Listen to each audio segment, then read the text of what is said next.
1、2、3、4、6、7、8、9、0，度為熱身，做10次。OK， 第二個動作，拎起1、2、3、4、6、7、8、9、0，蹦蹦，好簡單。1、2、3、4、6、7、8、9、0，蹦蹦，好簡單。好啦，跟住向呢一邊嘅，拎起1、2、3、4、6、7、8、9、0，蹦蹦。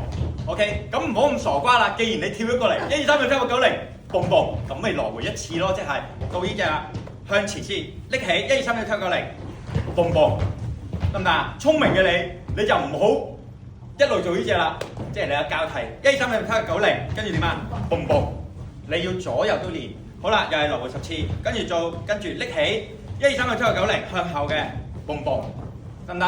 好啦，調翻轉1、2、3、4、6、7、8、9、0，蹦蹦，你可以慢落，但係你要 hold。好啦，做晒呢大嘢之後，你就吸啖氣。1、2、3、4、6、7、8、9、0，1、2、3、4、6、7、8、9、0，1、2、3、4、6、7、8、9、0，睇下可唔可以數到10次嘅1、2、3、4、5、6、7、8、9、0，跟住就轉腳。即係話我最想你最基本可以有條命翻學先，所以你單腳企，左腳右腳都應該要練到可以過到10秒，得唔得？